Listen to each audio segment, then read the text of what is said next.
میں FSC کا طالب علم تھا۔ مذہبی معلومات نہ ہونے کی وجہ سے میری دوستی ایک بد مذہب سے ہو گئی۔ میں اس کے ساتھ ہی اٹھتا بیٹھتا اور کھاتا پیتا۔ کہتے ہیں کہ صحبت اثر رکھتی ہے، لہذا میں بھی اس کے فاسد عقائد کا شکار ہونے لگا۔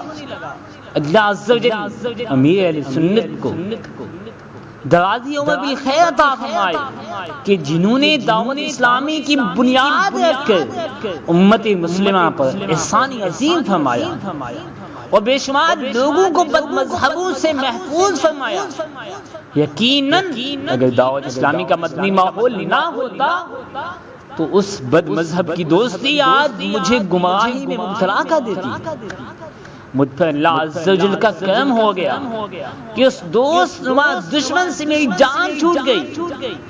سب کچھ یوں بنا کہ ہماری مسجد میں مدنی درس یعنی درس فیضان سنت شروع ہو گیا۔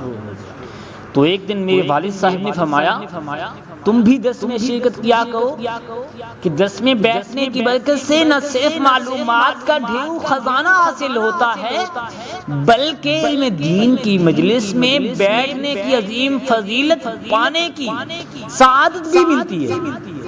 لہذا میں نے باقاعدگی سے درس میں بیٹھنا شروع کر دیا۔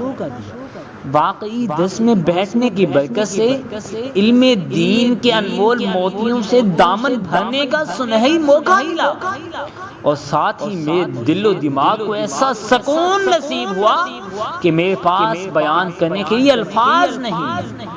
مدنی درس کی برکت سے میں دعوت اسلامی کے تحت ہفتہ وار سنتوں پر اجتماع میں شریک ہو گیا۔ میرے لیے یہ ایک نیا ماحول تھا۔ ہر طرف علم و عمل کے پھولوں سے مہکی مہکی فضاؤں نے مجھے بہت متاثر کیا۔ پرسوز بیان اور انگت دعا نے تو میرے دل کی دنیا ہی بدل دی۔ میں نے اپنے تمام گناہوں سے پکی توبہ کی اور دعوت اسلامی کے مدنی ماحول سے وابستہ ہو گیا۔ الحمدللہ امیر اہل سنت سے بیعت کی بھی سعادت حاصل کر چکا ہوں۔ سعادت ملے دل سے فیضان سنت کی، سعادت ملے دل سے فیضان سنت کی، روزانہ 2 مرتبہ